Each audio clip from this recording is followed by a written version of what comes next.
Bonjour à tous et à toutes, bienvenue dans un épisode particulier. Je suis Franck-Emmanuel Athé, écrivain, artiste et homme de multiples facettes.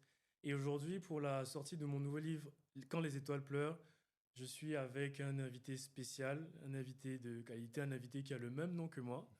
Je suis avec mon père aujourd'hui. Bonjour Franck-Emmanuel.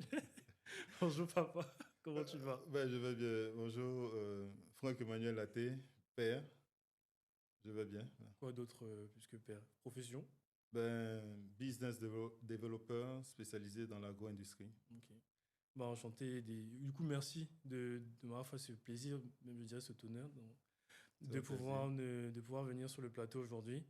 Donc aujourd'hui, le but de ce podcast, de cet épisode, c'est de parler de relations père-fils.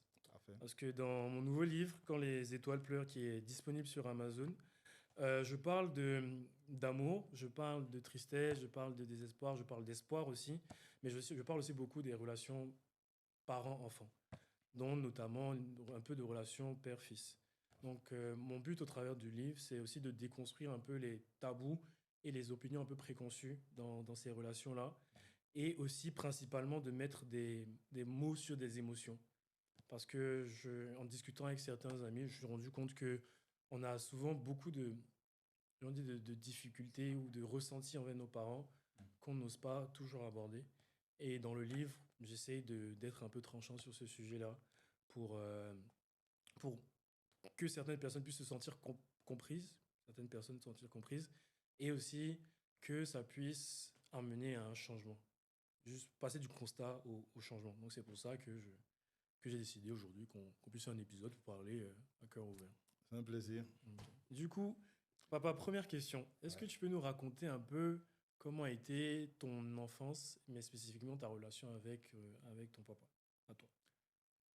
Ben, je pense que c'était une enfance joyeuse, une enfance faite de beaucoup d'enseignements, Ok. de beaucoup de communication, de grandes communications, de partage d'expériences. Ok. Dès C'était ton plus jeune âge ou ça a commencé à un certain âge? Non, c'est dès le plus jeune âge. Il y a Ok. beaucoup de choses qu'on reçoit, Mhm. mais qu'on comprend avec le temps ou qu'on comprend face à certaines réalités de la vie. Donc tout ce qu'on reçoit, en fait, est utile. Et je Ok. pense que mon père, donc ton grand-père, Mhm. avait prévu un certain nombre de choses. Donc Ok. il n'a pas désigné sur les moyens pour me donner l'information Ok. et me faire vivre certaines expériences qui Mhm. m'ont été utiles. Utile. Après, tout ne me plaisait pas, c'est clair. Ok. Tu as des exemples de trucs qui te plaisaient pas, par exemple? Le Ok. week-end, quand je préférais regarder la télé, me divertir et qui me prenaient pour aller Mhm. rencontrer la famille. Donc je ne Ok. comprenais pas trop pourquoi Ok. je me faisais, mais après j'ai su, en fait. Ça permet de garder les liens, ça permet Mhm. aussi de comprendre un certain nombre Et de dans choses. ces moments où tu faisais des choses que tu ne voulais pas, Mm. comment est-ce que toi tu réagissais? Est-ce que quand tu étais petit, vu que on rappelle que tu as grandi avec plusieurs frères et sœurs, Mm. 6, 7, C'est d'exemple. 6 frères et sœurs, tu es le Jeunes, des garçons, ouais. voilà, le plus jeune des garçons. Euh, Quand tu vivais ce genre de frustration, est-ce que tu arrivais à les extérioriser, à en parler avec tes frères et sœurs, à des amis, ou tu gardais tout pour toi? Non, j'ai beaucoup intériorisé. Ok. Et aujourd'hui, ça me suit. Tu sais bien que Hmm. parfois, je parle seul, je fais Ouais. beaucoup Ouais, de. tu parles beaucoup seul quand même. Je parle. Oui, Ou c'est quelqu'un, créatif, mais c'est venu de ou là parce quelqu'un, que. ok, ok, Ouais, non, je parle beaucoup seul. Ça a développé mon imaginaire. ok, Peut-être que j'avais des prédispositions, mais ça m'a aidé ok, à développer mon imaginaire. Je me suis fait beaucoup de films, beaucoup ok. de films. Mais parce que Et tu te sentais pas à l'aise de partager ces choses avec tes frères et sœurs? tout à fait, parce Ok, qu'il y avait un écart d'âge. Tu l'as dit, ok, j'étais le plus jeune. Et ok. avec la différence d'âge, tu sais qu'au niveau de l'adolescence, la préadolescence et Mhm. tout, à un moment, il y a l'écart Ok, qui se creuse. Donc, il est d'accord. difficile, quand vous avez 9 ans d'écart d'âge, Mhm. de partager un certain nombre de choses. On te prend toujours pour l'enfant Mhm. et on te prend toujours pour le petit. Donc, si tu es petit, ça veut dire que ton point de vue ne compte pas. Ok. Est-ce que tu as tu as déjà eu un petit sentiment d'infériorité par rapport à ton âge dans la famille? Mais toujours, ça, Ok, c'est constant. C'est constant. ok, Tu l'as jusqu'à aujourd'hui, même à l'âge adulte. ok. Tu restes le dernier. C'est-à-dire que ça ne change pas. C'est un peu dur hein, ce que tu dis. La phrase juste, tu restes le dernier. Ah oui, tu restes le dernier, Mm, tu es le tout petit.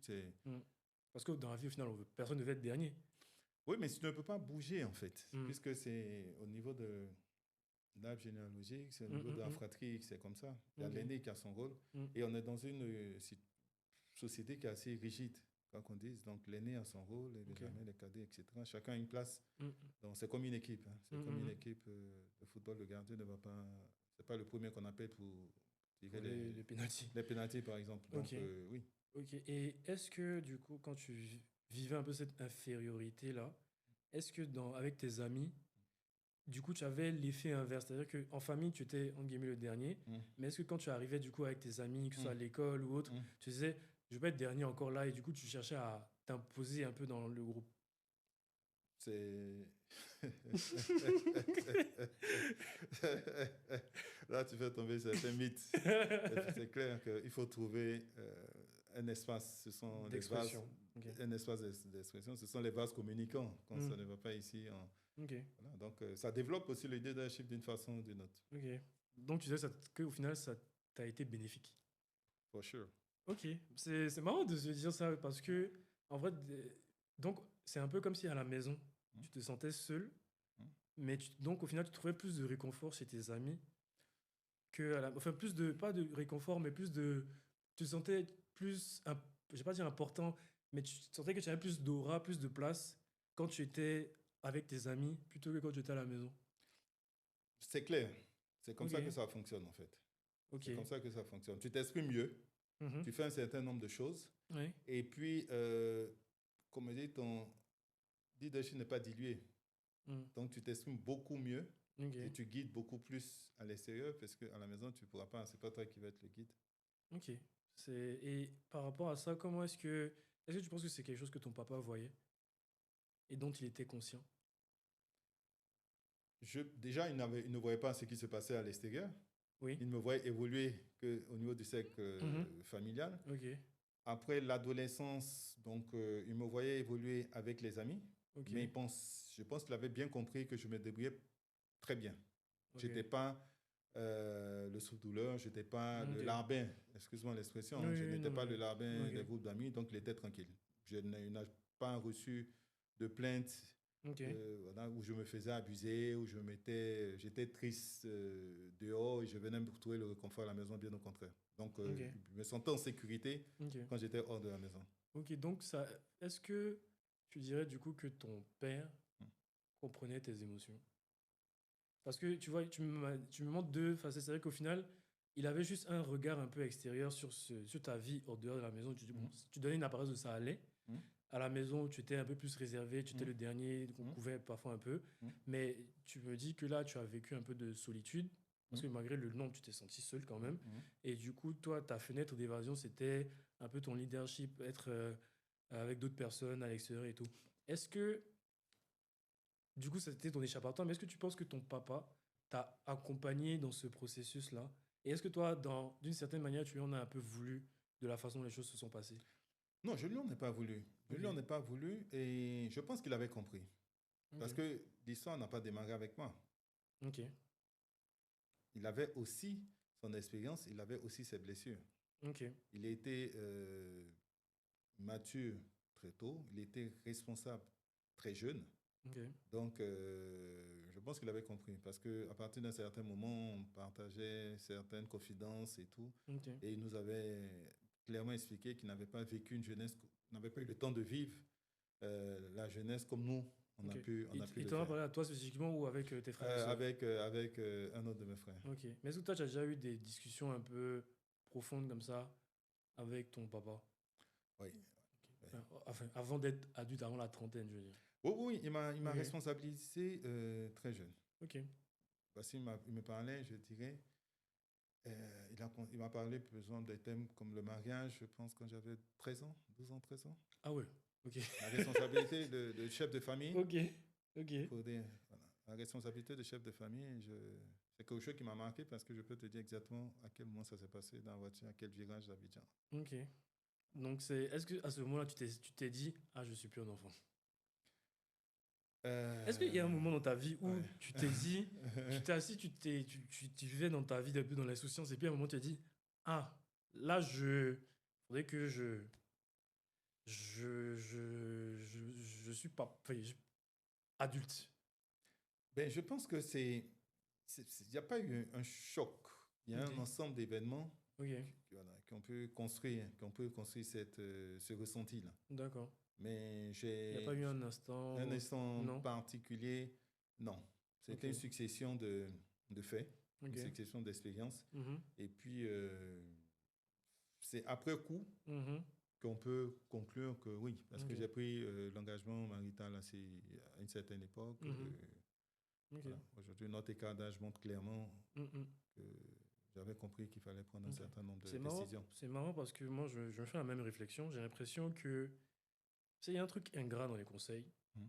C'est que j'ai l'impression que les conseils n'arrivent presque jamais au bon moment. Et j'ai l'impression que les conseils sont toujours pour après.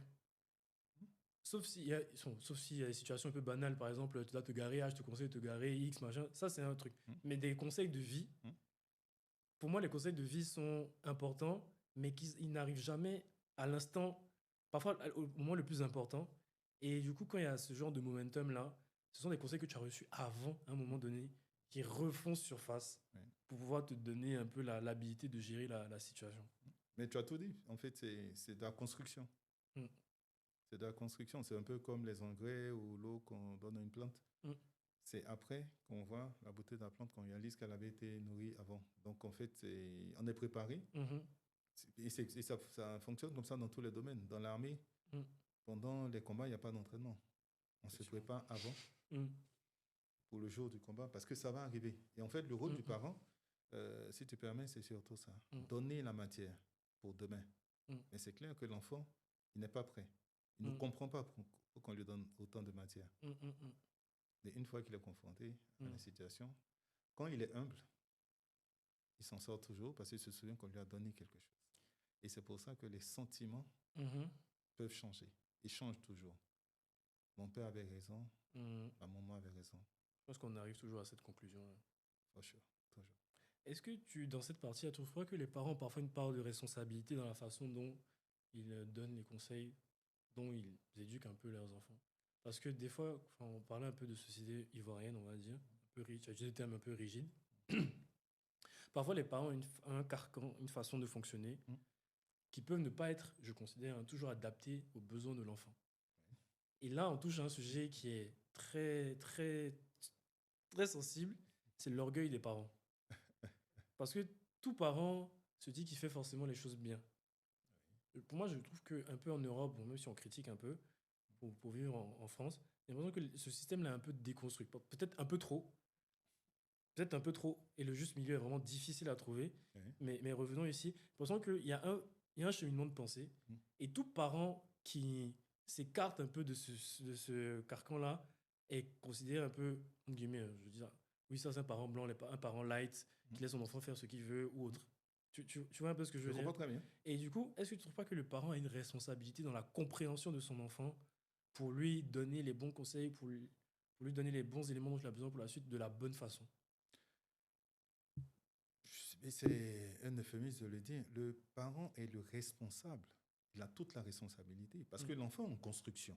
mm, mm, Un enfant qui éduque les parents, un enfant qui conduit le foyer, mm, montre, c'est juste l'expression qu'il y a un problème d'équilibre. C'est le mhm. parent qui a l'entière responsabilité, le leadership sur ça. Ok, Maintenant, pour répondre à ta question ou pour trouver des explications, c'est que le parent aussi, il ne peut donner que ce qu'il a reçu. ok. Il y a deux choses. Soit je te parle de mon vécu, donc c'est quelque chose de pratique, Mhm, soit je te parle de ce que je pense être bien, mhm, que je n'ai pas fortement vécu. mm, Et ça crée aussi des dysfonctionnements. Il y a des ok, personnes qui veulent donner aux enfants mm. des choses qui auraient pu leur faire du bien. Oui, oui, oui, Donc on totalement. donne quelque chose qu'on n'a pas expérimenté. Ok, Donc très souvent, on ne voit qu'un seul aspect ok, de cette chose-là, mais on ne voit pas la deuxième face de la pièce. ok. Alors que quand on l'a expérimenté, Mhm, on sait de facto les risques. ok. Donc on est beaucoup plus à l'aise sur ça. Raison pour laquelle on a tendance à aller principalement sur notre expérience. On veut reproduire un certain nombre de choses. Mhm, Parfois de façon abusive, et je l'admets. ok. C'est pour ça qu'on dit toujours qu'on voit l'enfant parfois refaire la même chose que Mm, nous. on anticipe, on dit, il ne faut pas faire ça parce que voici ce qui va être le problème. Ou on le pousse vers une voie, on insiste, surtout sur le plan de l'éducation, le choix académique. Oui. On dit, si tu fais ça, c'est un bon métier. Oui, parce que j'ai fait ça, Non, parce voilà, que ton c'est papa. ça. Ok. On fait ça, c'est ce qu'on sait faire. Ok. Mais le parent, il ne peut pas donner Autre chose. Il ne peut pas. Ok. Et justement, les conflits peuvent venir du fait que le parent soit très souvent, parce qu'il a changé de statut social, sur le plan économique surtout, Ouais. il essaie de voir autour de lui et se Oui. dire, par rapport à son statut social, quelle éducation il doit donner à l'enfant. Mais ce n'était pas son éducation. Ce n'est Ok. pas l'éducation que lui, il a reçue. Ok. C'est Parce que ses intéressant. parents, C'est intéressant que tu dis. Je pense qu'il y a lui, des on n'avait pas parents ça. qui ont une éducation à transmettre déjà un peu intégrée en eux et que parfois, en fonction de comment est-ce qu'ils évoluent économiquement, Ouais. switch dénature un peu ce qu'ils ont. Ok. Et ça fait Est-ce que c'est forcément mauvais? Mais qui peut anticiper sur les difficultés? Le parent ne les connaît pas, l'enfant non plus. Donc l'enfant suit un chemin recommandé par ses parents sans en connaître les limites et sans en connaître les faiblesses. Ok. Donc, face aux difficultés, il se retourne vers qui? Vers l'orientation de base. Vers le père qui, lui, n'a pas expérimenté, il ne sait pas. Ok. Donc c'est deux personnes perdues. L'aveugle qui conduit un autre aveugle. Ok. Est-ce que, j'ai une question là qui me truc, est-ce que, tu sais, on dit souvent que les enfants, surtout bas âge, ils sont méchants entre eux. Est-ce que les parents, ils sont méchants entre eux? À quel âge? Quand ils ont des enfants. Ils sont méchants entre ils sont, tu sais, est-ce que entre parents, tu sais, bon, surtout dans le quand... couple, là tu parles du couple. Non, entre parents, adultes. oui. Tu vois, par exemple, un père qui a ses enfants vont à l'école Oui. et tout. Donc les parents se croisent naturellement. Oui. Et même comme de façon professionnelle, il va rencontrer d'autres parents. Oui. Est-ce que, entre parents, est-ce que parfois il y a de la jalousie? Est-ce que parfois il y a de l'envie? Est-ce que parfois il y a du mépris? Est-ce que parfois les parents sont méchants entre eux, du coup? Mais l'homme ne change pas, en fait. L'homme ne change pas. On n'est que des dérivés d'être méchants. Oui, parce que c'est un combat de coq permanent. Ok. On se retrouve aux réunions de parents d'élèves. Chacun veut montrer qu'il donne la meilleure éducation à son enfant. Effectivement. C'est houleux. Vous n'avez pas participé à ça parce que vous étiez petits. Ça se chamaille. Mais on conteste déjà des avis, parfois des éducateurs, dont c'est le métier. Ok. Parce que chacun pense donner la meilleure éducation à son enfant. On va dans les clubs de divertissement, les clubs de sport le samedi et tout. On se parle. Nous, on était dans les gradins, vous étiez sur les terrains, nous, on se parlait. Ah ouais? C'est un combat. C'est un réflexe, quoi. C'est un réflexe. C'est un réflexe. On est comme ça. L'être humain est comme ça. Ok. Et toi, est-ce qu'il y a des situations que tu as déjà mal vécues dans ce sens? Non, ça me... y a rien qui... Est-ce que tu penses que tu as fait vivre des mauvaises situations à des parents? Involontairement? Pas involontairement, je dirais même volontairement. Okay. Parce que, comme je l'ai dit, j'aime marquer mon territoire, j'aime marquer mon territoire, donc c'est clair. Après, c'est un combat, c'est une question d'ego, c'est une question de leadership, et puis il y a toujours le plus faible qui s'écrase. Ok. Est-ce que c'est des valeurs que tu as inculquées à ton enfant? C'est toi qui peux le dire, c'est toi qui peux le dire, faut pas... Non, je sais pas. Toi, tu peux le dire. En fait, ce sont des choses qu'on... C'est par dose. C'est par dose. Et puis après aussi, il y a l'environnement, il y a les frais. Il y a plein des expériences de vie. Il y a l'expérience de vie. Parce qu'on construit la personne déjà pour que... Le monde est agressif. Hein? Oui. Le monde est agressif. Donc... Même le monde est sombre. Le monde est agressif. Donc, on prépare l'enfant au combat. Ok. On prépare l'enfant au combat. Donc, naturellement, on donne ce que... On lui donne les armes. Les armes pour pouvoir se battre. Voilà. Les armes que nous, on a eues ou les armes qu'on n'a pas eues. Ok. Il y a une question que je me suis toujours posée. Enfin, je ne pas toujours posée. En grandissant, je pensais savoir un peu, entre guillemets, qui j'étais dans la société, dans comment je grandissais, dans mon rôle dans un groupe, dans mon rapport avec les personnes que je ne connaissais pas, dans mon rapport avec moi-même, etc. Et il y a un moment où j'ai commencé à me poser des questions un peu plus importantes. À un moment, je me suis posé la question de savoir, est-ce que, pas en dualité, hein, je suis plus comme mon papa ou comme ma maman, ou est-ce que je suis le fruit des deux, mais quand je suis le fruit des deux, avec quel dosage? Par exemple, je dis n'importe quoi sur la partie à gentillesse. Il y a un dosage papa, il y a un dosage maman. Oui. Sur la partie truc, c'est un autre sujet, sur la partie, je sais pas, générosité, un dosage papa, un dosage maman. Et puis après, je me suis dit que bon, je suis allé d'une conclusion, c'est que je suis le mix des deux. Et puis après, j'ai eu un problème. Parce que je me suis dit, mais si je ne suis que la somme de mon père et de ma mère, en fait, je n'existe pas vraiment. Et du coup, c'est après que je me suis posé la question de savoir qui je suis vraiment et de savoir quelles sont mes propres valeurs. Je pense qu'à un certain moment, on a tous un besoin de se sentir exister. Au-delà, sans forcément une filiation à ses parents. Et bon, c'est vraiment très abstrait ce que je dis, mais ça m'a énormément travaillé parce que je me suis demandé, quand je suis dans un groupe, je suis qui dans un groupe? Quand je suis dans un groupe d'amis, est-ce que je suis l'ami calme qui est juste là? Est-ce que je suis l'ami fanfaron? Est-ce que je suis l'ami mature? Est-ce que je suis l'ami machin et tout? Et ça, honnêtement, pendant, je pense, 2-3 ans, je me suis vraiment posé la question de savoir qui j'étais vraiment dans tu as trouvé la réponse? Non! J'ai toujours pas trouvé la réponse, mais du coup, maintenant, je fonctionne vraiment en mode. Je pense que j'ai un caractère de base et du coup, après, qui s'adapte un peu en fonction du groupe dans lequel je suis. Mais est-ce que toi, c'est des choses que tu as pu voir en moi quand j'étais plus petit? Oui, non, ça tu sens. Ok. Tu sens la personnalité de l'enfant. À partir de quel âge, tu penses? Une anecdote toute simple, à partir de l'école primaire, je pense 8 ans. 8 ans, ok. 7 ans, 8 ans. Ok. 7 ans, 8 ans. Et du coup, après, donc, est-ce que ça te fait switcher ton éducation? Est-ce que toi, tu t'adaptes aussi dans ton éducation ou tu as juste une ligne fixe? Ah non, non, on s'adapte. On s'adapte Ok. parce qu'en fait, on veut, comme font les entraîneurs dans le sport et tout, ils veulent que l'équipe joue d'une certaine façon. Tant que l'équipe joue de cette façon-là, ils disent qu'ils ne font pas de changement parce que c'est exactement ce qu'on fait. Moi, j'ai toujours voulu que tu sois autonome, dans le bon sens. Pour ce que j'appelle les valeurs et tout, tu as évolué dans un certain environnement. Mais il fallait que tu aies beaucoup de liberté. Parce que là, je voulais que tu reproduises ce que moi j'ai vécu. Comme je l'ai dit, j'ai voulu quand même profiter du temps, découvrir des choses, prendre le temps de réfléchir, expérimenter des choses.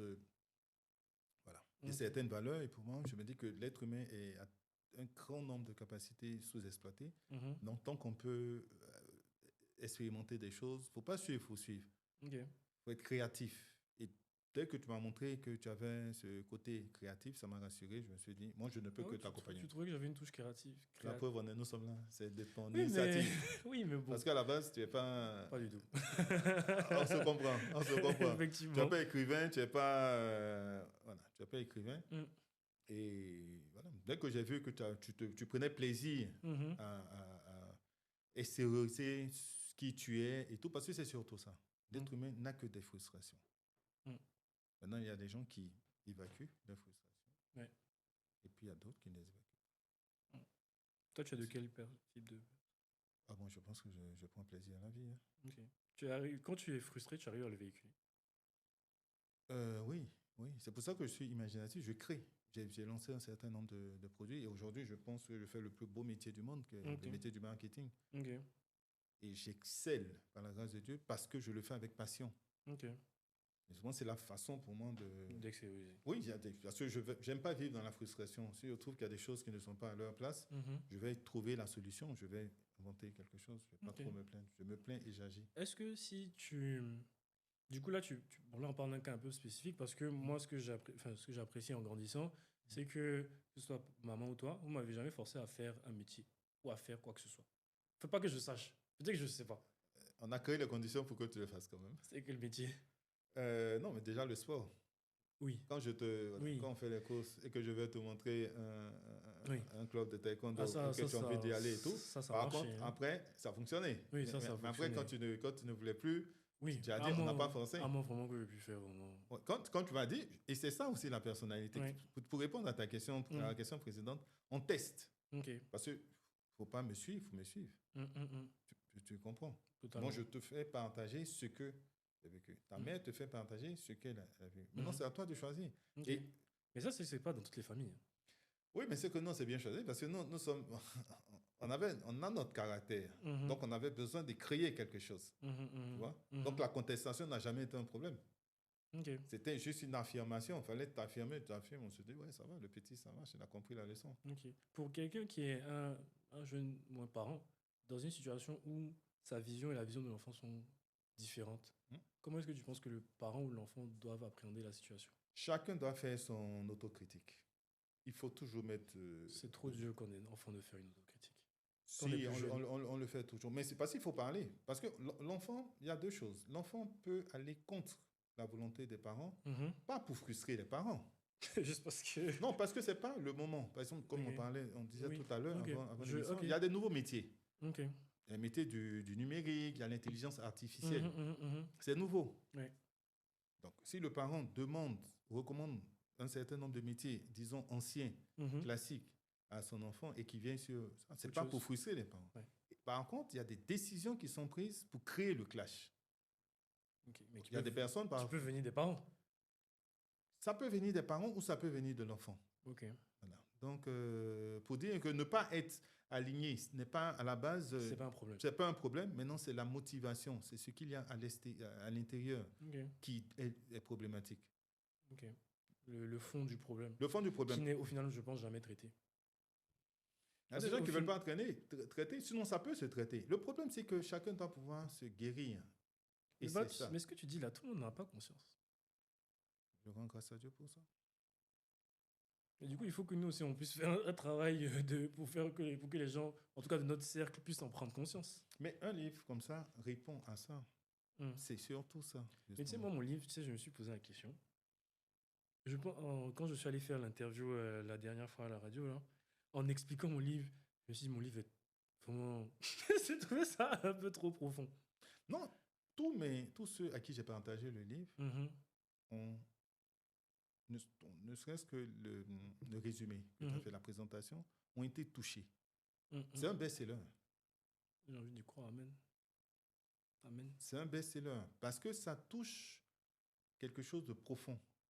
Et les parents, moi je parle avec les parents, les parents, ils viennent le samedi avec leurs enfants. Ça veut dire qu'ils se posent déjà la question. Ils n'ont pas eu le temps d'avoir le débat. Ils se posent la question. Pour certains enfants, ça va être trop précoce. Trop tôt, oui. Un jour, c'est ça. Voilà. Parce que c'est pour ça que c'est un best-seller, parce que les best-sellers évoluent avec l'individu. C'est pas quelque chose qu'on règle en une fraction de seconde ou en une phrase. C'est toute une vie. Parce que le parent se construit. Ce que l'enfant ne réalise pas, c'est que le parent se construit. Je pense que ça, c'est un truc dont on n'a pas conscience. Pour nous, quand on est, le parent, il est déjà arrivé à sa forme. Et c'est comme ça qu'il va être toute sa vie. C'est comme le développement des pays. C'est pas vrai. Il faut se construire tous les jours. Et c'est la raison pour laquelle l'éducation dans les familles varie. Et ça crée aussi des conflits quand il y a un grand nombre d'enfants. Parce qu'ils disent, bon, papa est gentil avec toi, il ne m'a pas fait ça, ou bien il est méchant avec moi à l'époque. Parce que le père n'avait pas le même âge, il n'avait pas les mêmes moyens, il n'était pas dans le même environnement, il n'y avait pas les mêmes risques, etc. Ok. Voilà. Et du coup, pour continuer sur ce sujet un peu de relations vraiment purement parent-enfant, comment... Tu sais, il y a certains parents qui ne savent pas dire, par exemple, je t'aime à leurs enfants. Il y a certains parents qui ne font rien avec leurs enfants, qui ne créent souvent que des climats parfois très anxiogènes, conflictuels. Et au final, à force, les enfants grandissent avec, ils deviennent adolescents, ils deviennent adultes, ils vivent leur vie. Et bon, même si parfois les relations sont relativement apaisées, il y a toujours en nous ou en d'autres personnes, toujours un petit remords, une petite animosité, même j'ai envie de dire, par rapport aux parents. Et il y a certaines personnes qui n'impliquent absolument pas leurs parents dans leurs affaires, dans leurs histoires, dans ce qu'ils font. Et inversement aussi, parce que le parent, moi je considère que c'est un parent qui crée l'atmosphère. Et l'enfant naît dans une atmosphère et il y a certaines choses qu'il peut corriger, qu'il essaie de corriger ou pas. Et après, ça définit l'atmosphère qui va les garder toute leur vie. Et du coup, toi, en tant que parent, bon, toi, tu es ouvert, tu me dis je t'aime, tout ça. Est-ce que tu as toujours été comme ça? Est-ce que ton papa a été comme ça avec toi? C'est ce que je voulais dire. Tu m'enlèves les... C'est parce que je l'ai reçu, en fait. Ok. C'est parce que je l'ai reçu que j'ai donné facilement. Tu penses que c'est possible? Pas fait l'exercice. Est-ce que tu penses que c'est possible de donner sans avoir reçu ça? Mais à la base, on donne ce qu'on a reçu. On a vécu. Et il y a ce qu'on a acquis après, soit par les formations, soit ce qui vient de l'extérieur, qu'on peut transmettre. sur la base de séminaires, de coaching, ou après, en faisant son bilan de vie. Oui, en discutant avec des gens. Voilà, on discute, on apprend. Ou en regardant le podcast, par exemple. Exactement. On apprend que c'est quelque chose qu'on doit donner et tout, mais on n'a pas reçu, on se dit, c'est comme l'éducation. Hein, c'est bon, on ne m'a pas dit, donc moi, je n'ai pas fait d'études, donc je vais envoyer mon enfant à l'école parce que j'ai entendu dire que c'est important. Et je vois le résultat de ceux qui ont fait des études. Il est important de partager parce que il faut comprendre aussi, malheureusement, il faut que les jeunes, vous compreniez que vos parents ne sont pas forcément construits. Ils ne sont pas finis, ils se construisent. C'est le plus grand enseignement pour l'instant que tu me dis. Pour moi, un parent, quand il a des enfants, c'est qu'il les construit. Non. Il y a des gens qui se construisent. Il y a des gens qui se construisent à 70 ans, 90 ans. Il y a des gens qui sont malheureusement inachevés et quand ils sont rappelés à Dieu. Okay. Parce qu'ils meurent avec leurs blessures. Mais quelqu'un qui est blessé, il devient dangereux. Il est dangereux pour lui. Pour lui-même et pour la société. Mais oui. Soit il devient trop protecteur pour les parents. Ou il prend l'enfant comme un adversaire, il prend l'enfant comme un ennemi, une contrariété amplifiée, extrapolée. Oui, mais l'enfant, il a sa vie. C'est comme les oiseaux. Tu fais l'enfant pour qu'il quitte ta maison, pour qu'il quitte le foyer, tu lui donnes les moyens d'eux. Et c'est à toi de faire de telle sorte qu'il puisse revenir. S'il n'y a pas de conflit, mais si toutes les fois que tu rends visite aux parents, tu dois être tendu et tout, non? Ou tu te dis, je ne vais pas demander au père ou à la mère parce que ses conseils ne vont pas m'être utiles. Donc, c'est aux parents aussi de s'actualiser. Ok. Est-ce que toi, en côtoyant d'autres parents, est-ce que tu penses que les autres parents que tu côtoies sont conscients qu'ils sont blessés? Il y a beaucoup de gens qui ne savent pas qu'ils sont blessés. Tu penses que c'est culturel? Non, ce n'est pas culturel. Ah ouais? Moi, j'ai l'impression qu'il y a quand même... J'en parle un peu de mon livre de... Quand je commence le livre, une des premières phrases que je dis, c'est « Un garçon ne pleure pas ». Oui, mais ça, c'est pas mauvais à la base.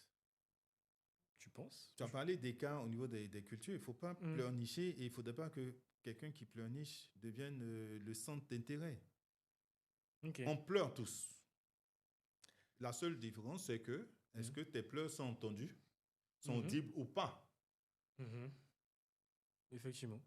Tu vois un peu la nuance. Donc, on pleure tous. Maintenant, tu peux te dire, je pleure, j'encaisse le coup et je me relève, j'avance. La résilience. Ou je pleure, il faut qu'on vienne me sauver. Non, et puis maintenant, on juge ceux qui viennent sauver ou ceux qui nous sauvent. Ça dépend de comment tu pleures, au final. Exact. Mais après, c'est une façon de voir les choses, mais une autre façon aussi de dire ne pleure pas. Donc, toutes tes émotions que tu peux ressentir, tu les avales et tu continues. Oui, mais ça, c'est lié à la culture. On est d'accord que ça, c'est culturel aussi. Oui, les Asiatiques aussi sont très bons dedans. Ils ne pleurent pas. Ok. Tu penses que c'est une bonne chose? Non, moi, je suis quelqu'un de sensible. Tu sais que c'est quelqu'un de sensible. Okay. Donc, pour moi, c'est bien, il faut pleurer, il faut se libérer, il faut montrer des faiblesses. La vulnérabilité. Sorry? De la vulnérabilité. C'est important. Okay. Parce que sinon, on est trop dur et après, on devient faux. Parce qu'on est trop dur. Les émotions, il faut les vivre. Mais il faut savoir se relever. Oui, c'est beau de savoir se relever. Donc, tu construis ta vie sur le relèvement. Tu vois un peu l'histoire. C'est comme ça que tu gères les émotions. Tu encaisses le coup, tu as pris la claque. C'est chaud. Hein? Est-ce que tu penses qu'un parent devrait partager ça avec ses enfants? Pas à tout moment de la vie. Il y a des choses qu'on discute, comme tu parlais de mon père. Et même tous les oncles, tous ceux qui étaient autour, il y a certains qui étaient... Je ne vais pas citer de nom, mais il y a certains qui faisaient peur. Okay. Tu pensais que tu étais dans un camp militaire dès que le tonton rentrait à la maison. Ok. Tu comprends? Et le même tonton, on était à l'école primaire, et puis ensuite, tu arrives au lycée, tu as un peu peur de lui, mais bon. Et puis tu arrives à l'université, ça commence à être tonton. Et puis tu commences à travailler, et puis vous tutoyez, et puis vous faites on grippe des gasoils avec le tonton. Et puis après, vous asseyez, et puis vous parlez de tout et de rien. Et puis tu réalises en fait que le tonton, il avait eu un code. C'était une ligne directrice. Oui. Et c'était que un personnage qui jouait, parce qu'il voulait que tout le monde soit droit. C'est ça. Moi, je pense qu'il y a beaucoup, trop de personnages dans les familles. Oui, mais il a besoin de ça. Parce que nous, il y a des familles qui ont leur code. Par exemple, nous, on va te dire, la première chose pour être légitime, déjà, il faut croire en Dieu. Il faut avoir une relation, une vie spirituelle clean. La deuxième chose, faire des études et un métier. être cohérent, sois capable de vendre ton métier. Si tu peux nous vendre ton métier, on te respecte. Tu vois? Donc, à partir de ça, tu deviens l'ami. Même si tu es l'enfant, tu deviens l'ami, etc., etc. Mais si on ne sait pas où tu vas, tu es un danger pour toi-même et tout, on se dit que on préfère être un peu dur. Mais c'est des personnages. Dès que tu as rassuré la personne... je pense que ça, j'aurais aimé le comprendre plus tôt. Non, mais si tu es trop, tu le fais justement, tu deviens laxiste. C'est ce qui n'est pas bon en tant que parent. Parce que l'enfant, il y a des choses que tu veux faire avec lui. Si tu regardes bien, tu observes bien, tu vas voir que quand l'enfant est tout petit, les bébés, le parent, il est ouvert. Il va le prendre, il va rigoler avec lui. On tolère tout, il casse quelque chose. Bon, il fait tomber ta montre, ça te fait un peu mal, mais c'est pas grave, tu rigoles. C'est du matériel. C'est du matériel. On banalise jusqu'à un certain âge. Et puis, quand il commence à rentrer à l'école, dès qu'il rentre à l'école, là, ça... quand tu commences à casser les trucs, c'est plus marrant. Non, on rigole plus. Non, on rigole plus. Quand on écrit sur les murs, et tout. Voilà. Là, tu viens de me balancer un tac, là. Ça te rappelle des choses? Non, voilà, ok. Donc, et là, on commence à être un peu plus dur. Et puis après, on commence à avoir des messages durs. Quand l'enfant rentre au mariage, on lui parle avec beaucoup de sérieux de certains sujets et tout. Et puis, une fois qu'il montre que... Après, comme je dis, la balle est dans le camp de la personne. De l'enfant. Là. C'est lui qui a les clés pour créer l'atmosphère. Est-ce que toi, tu as déjà eu des conversations un peu, entre guillemets, profondes avec d'autres parents par rapport à leur relation avec leurs enfants, qui ont pu les aider? Parce que tu vois, autant tu as dit qu'il y a une éducation qui est un peu ancrée en nous, avec laquelle on grandit, une autre qu'on façonne au quotidien, mais il y a aussi le partage d'expériences qui nous construit au final. Est-ce que entre parents, vous dites la vérité? Oui, on se parle. Okay. On se parle, mais il faut qu'on ait des relations saines. Ou c'est que les femmes, je veux dire? Non, les hommes, femmes et tout. Il faut qu'on se fasse déjà confiance.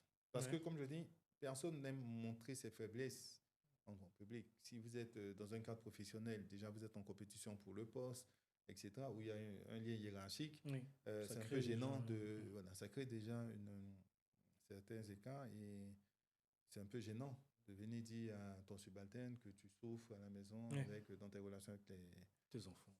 Ça passe pas. Donc, il y a des cadres qui sont plus propices que d'autres. Par contre, oui, les parents échangent quand ils se font confiance, ils échangent parce qu'à un moment, on a besoin de partager des expériences. Je trouve que les parents, ils sont parfois acculés, qu'ils ont besoin d'un moment ou de quelque chose pour sortir du quotidien. Toutes les activités, que ce soit dans les activités spirituelles qu'on voit aujourd'hui, c'est pas forcément la foi qui pousse les gens à aller dans les lieux de culte. La foi, tu comprends? Parfois, c'est pour sortir du cadre des enfants. Il y a l'évasion. Ensuite, aujourd'hui, les réseaux sociaux sont venus sauver un certain nombre de personnes. Toi, ça te fait du bien? Non, moi, j'ai pas besoin. Moi, j'aurais pas inventé les réseaux sociaux. Ah ouais? Quand tu es sur TikTok, tu dis quoi? Non, je suis pas addict, en fait. Parce que j'ai tellement de choses, comme je dis, je pense seul, tu vois. Donc, j'avais déjà créé mon... Tu as Twitter dans ta tête. Exact. Tu parles toi seul, tu réponds toi seul à la tête. Donc, du coup, ça me sauve pas quand on peut couper. Mais tu connais des gens qui... Oui, des gens ont besoin. Les gens ont besoin. Les gens ont besoin de parler. Il y a des personnes, comme tu dis, qui n'expriment pas leurs émotions. Donc, ils se cachent derrière des avatars. Et dans tout ce qu'ils écrivent au niveau des réseaux sociaux, tu penses que la journée, c'est le jour et la nuit. Si tu les vois, ça n'a rien à voir avec ce qu'ils expriment. Tu penses que c'est une bonne chose? Est-ce que tu penses que c'est sain? Quoi ça? De pouvoir trouver une sorte de réconfort ou d'expression d'émotion sur les réseaux? Non, je pense qu'il faut être vrai. Parce que ça ne guérit pas. Il faut guérir, en fait. La réalité, c'est qu'il faut guérir de ces mots. Ça soulage. Ça soulage. Parce que les échappatoires, comme ça, c'est factice. Le jour où il n'y a pas de connexion, tu as deux fois plus de problèmes. J'avoue, si tu n'as plus d'Internet, c'est compliqué. Tu n'as plus Internet, tu es addict. Non, je peux laisser le téléphone. Et comment est-ce qu'on guérit? Mais on guérit avec... là, maintenant, c'est des chocs de la vie. Il y a des choses que les gens ne comprennent pas, mais moi, je dis que la spiritualité, c'est important. Il faut beaucoup d'humilité. Quel que soit ton orgueil, tu tombes. Il y a des événements de la vie, et c'est seulement la spiritualité. La spiritualité, c'est se retrouver avec soi-même. Et puis, ça permet de relativiser. Il y a beaucoup de gens qui ont des conflits avec leurs parents, juste à ce qu'ils réalisent en fait que c'est eux qui se sont fait le conflit dans la tête. Donc, à partir de ça guérit. On a de la spiritualité, quoi d'autre? Et puis, il y a des professionnels. Il y a des gens, il faut suivre. Chacun son métier. Il y a des gens Moi, ça fait une belle transition parce qu'on parle un peu de psychologue et de santé mentale. Tu sais, en Afrique, enfin en Afrique, j'aime pas le terme en Afrique, en Côte d'Ivoire, parce que c'est je sais pas comment ils font au Kenya, je sais pas comment ils font au Rwanda, mais en Côte d'Ivoire, de ce que j'ai vu en tout cas en grandissant, tu sais, quelqu'un qui dit, un garçon dans son groupe d'amis, qui dit qu'il souffre, qu'il a pleuré ou que c'est compliqué à la maison, il est pas, j'ai pas dit qu'il est pas bien vu, hein, mais on dit, ah ouais, ok, ça va aller. Et moi, je trouve que c'est pas bien. Pourquoi?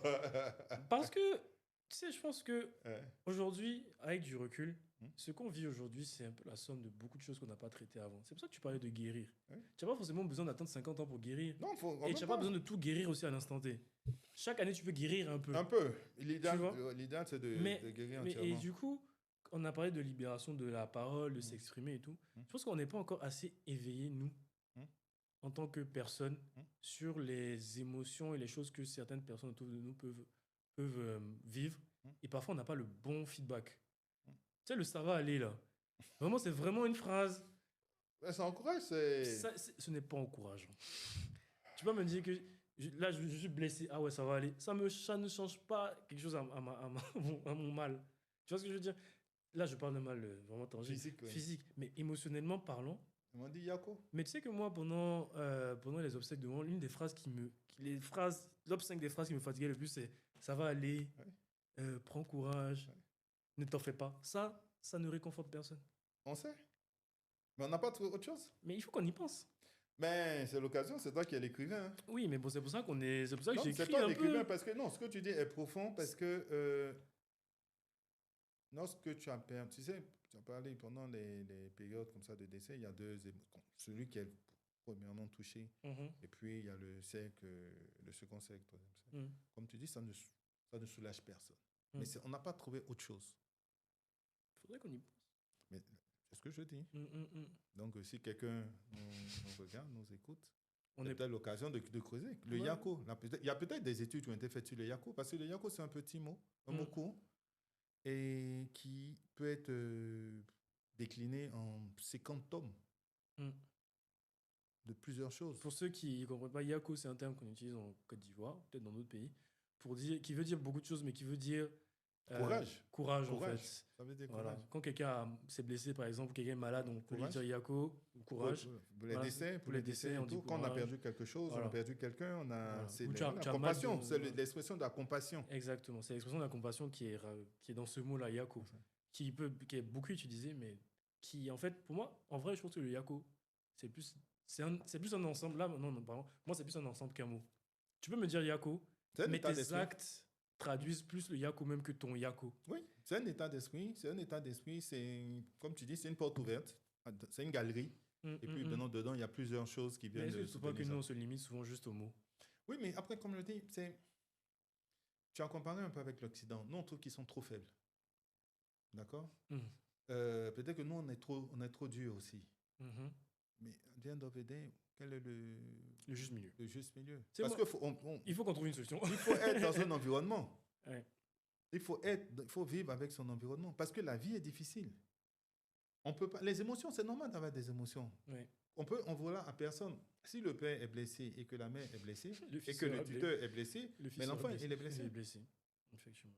Mais chacun, après l'expérience, quand on est un peu ouvert, quand on a grâce de vivre certaines choses, de rencontrer certaines personnes, avec le temps, on se dit, ah oui, mais c'était pas nécessaire.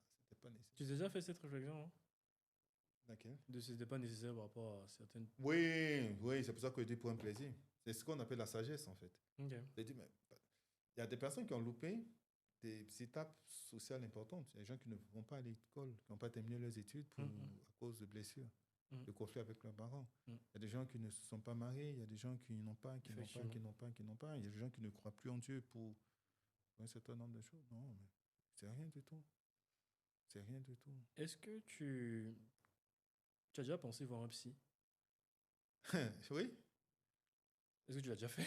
Non, parce que quand j'ai découvert le psy lors c'était un team building, je crois, ou une conférence professionnelle. Il y a longtemps ou... Oui, tu avais quoi? Il y a une quinzaine d'années, peut-être? Okay. Une quinzaine d'années, un peu plus. Et quand, à la pause, je me rapproche du psy, quelqu'un de très brillant, une dame, je crois, Mhm. agrégée et tout. Très brillant. Et puis quand je l'ai vu à la pause, je me dis, est-ce que je fais des consultations? Mhm. Le premier commentaire qui m'a tué, c'était, c'est pour vos enfants? C'était une blanche ou une... C'était Non, une européenne? une Ivoirienne. Ah ouais? On m'a dit, c'est un peu, parce qu'elle faisait une conférence pour le travail. Je dis, est-ce que vous pouvez recevoir des gens? Non, ça t'a... On m'a dit, c'est pour vos enfants. Non, ouais, non, c'est bon, je reviens plus. Non, ça t'a coupé. Je dis, bon, on va se reparler. Bon, C'est dur, hein. faut dire que c'est peut-être ça le cliché On aussi. n'est Parce pas que encore ouvert le à psy, ça. ça peut être peut-être pour l'enfant qui a peut-être du mal à Oui, parler, ou qui est violent, ou qui a c'est ceci, ça, qui a ça. qui a un Non, trouble du l'enfant, comportement. il n'avait aucun, qui a un trouble du comportement. Oui. Donc c'est très médical, c'est très. Alors que moi, j'aurais pris plaisir, comme dans les films, qu'on va venir raconter ma vie à quelqu'un. Ok. J'étais partant, et quand Ok. j'ai vu ça, je me suis dit, la C'est personne fou, n'est pas. c'est fou comment la perception du psychologue est... Ce sont de nouveaux métiers. C'est très mal vu. Enfin, Ce sont de nouveaux c'est métiers. très mal vu. Hein. Tu sais, je pense que s'il y a un patron, chef d'entreprise et que ses employés apprennent qu'il va avoir un psy, ils vont plus le respecter. On dit, il est malade, t'es fou. Mais c'est grave. Oui, mais qu'est-ce qu'eux ils font pour se vendre aussi? Les psychologues. Oui. Moi, je trouve que la perception des psys en Afrique, le contexte, le climat, le contexte est dur quand même. Ouais. Contrairement, bon, je sais pas, peut-être en France en tout cas, c'est plus démocratisé. Oui, mais ils ont rendu ça soft. Oui. Tu sais, il y a plusieurs choses. Aujourd'hui, on va dans les films, on va Il y a voir un le peu de psy, soft on ne se dit power. pas que c'est quelqu'un qui va porter Mhm. la camisole de force. Oui. Tu vois un peu l'histoire. Donc, Oui. c'est un psy, c'est cool. Oui. C'est un peu C'est comme. cher, mais c'est cool. C'est cher, c'est très cher. Oui. Justement, c'est très cher. C'est pour les riches, c'est pour les gens qui sont au bord Exactement. du suicide, etc. C'est pas quelque chose d'accessible à toutes Mais les tu vois, personnes. là, tu as un peu des clichés.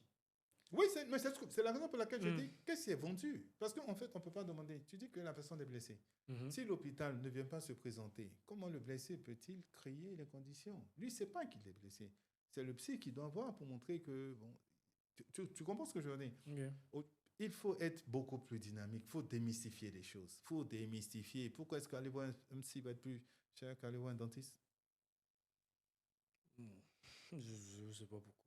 Parce que l'État n'encourage pas aussi. Peut-être, voilà. Donc, si on sait qu'on est tous blessés, oui, c'est comme on a le palu, on Il y a un truc, a la grippe, on fait un vaccin à tout le monde, mais je t'assure, donc, une consultation forfaitaire. Toi, tu serais à l'aise à dire que tu vois un psychologue. Ça ne m'aurait pas dérangé. Si il dit Eh que ben, je suis non. fou, là, ça va me déranger. Non, mais pourquoi tu C'est le associes résultat. toujours le psychologue à la folie? Mais c'est ce que je Ça, c'est un considère. psychiatre.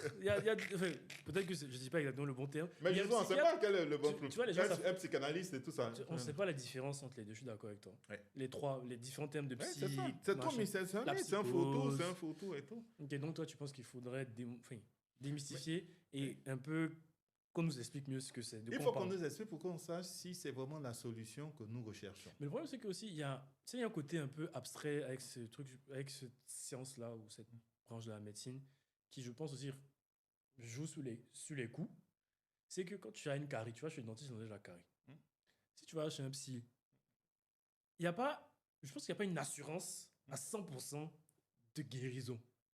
Mais il y a un pas vers la guérison. Et comme j'ai dit tout à l'heure, la guérison, moi, émotionnellement parlant, on ne guérit pas comme ça. Hmm. Non, c'est t'emmener sur le chemin de la guérison. Mais est-ce que je pense que même quelqu'un qui t'emmène sur le chemin, ça peut être terrible quand même. Non, mais il faut démystifier ça. Justement parce qu'on accorde trop d'importance à toutes ces choses. Ok. On accorde trop d'importance à toutes ces choses.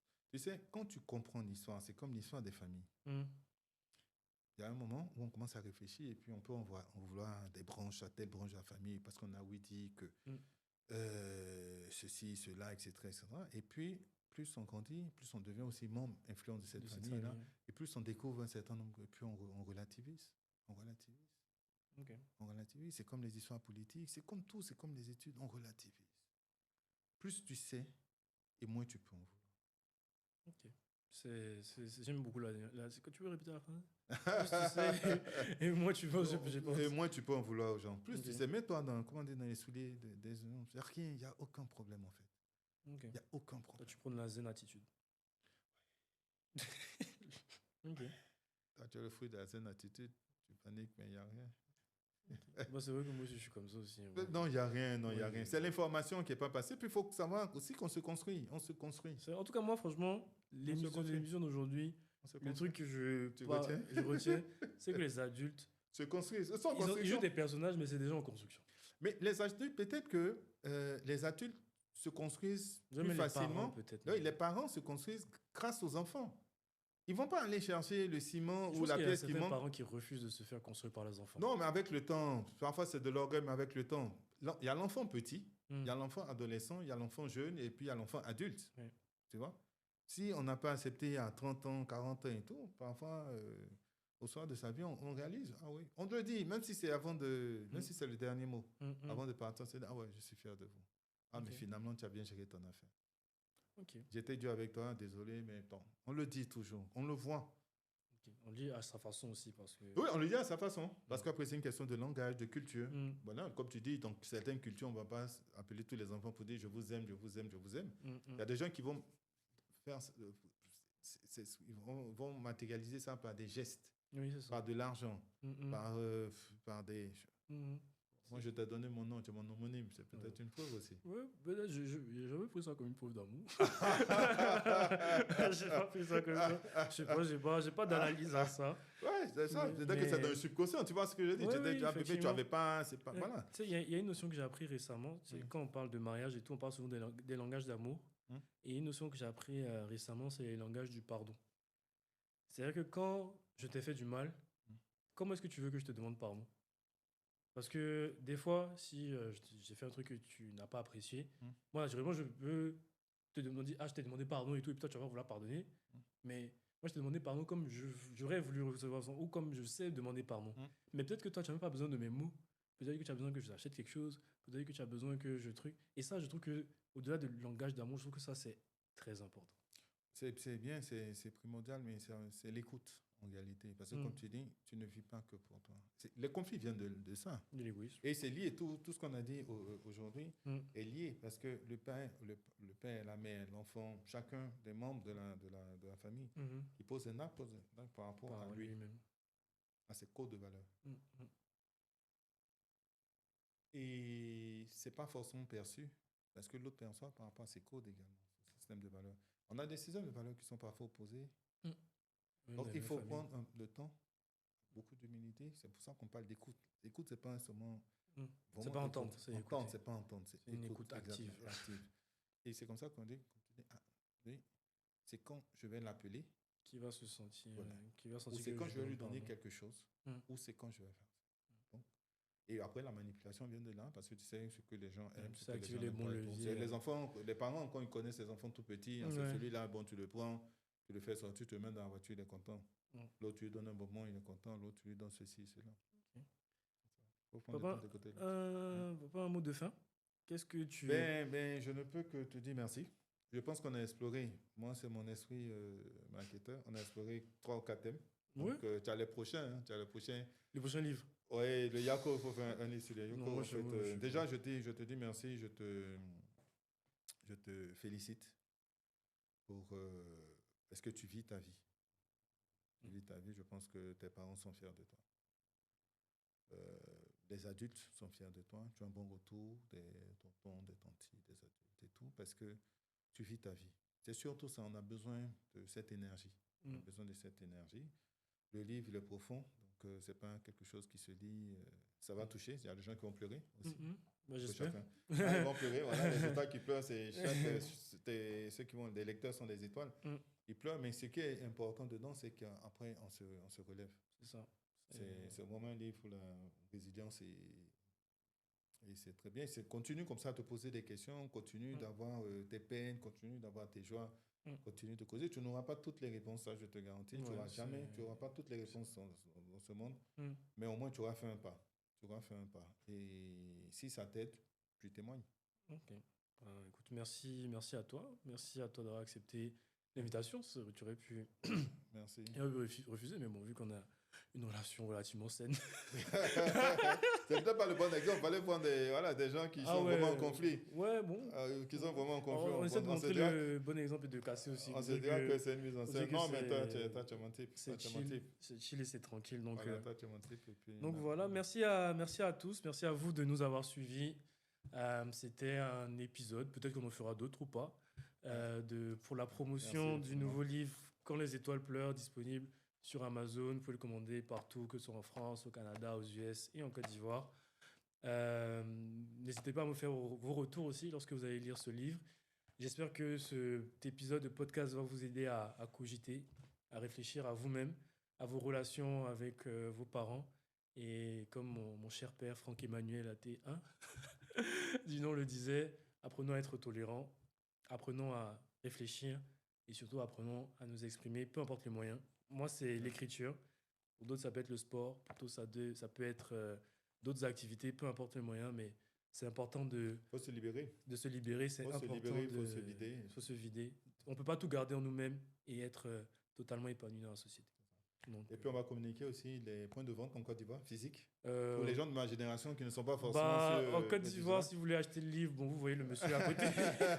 Vous voyez le On monsieur va, à on va côté. communiquer aussi des points de vente. Je laisserai son contact dans la description. Et puis après, bon, sinon, vous venez vers moi et après, je vous oriente vers lui. Et puis on gère tout ça. Donc, merci à vous. Faites-nous vos retours. On est ensemble. Et puis, il veut me checker. Bonjour. Franck Emmanuel. Franck Emmanuel, Merci En tout beaucoup. cas, merci à tous. Et à Merci. bientôt. On est ensemble. Merci.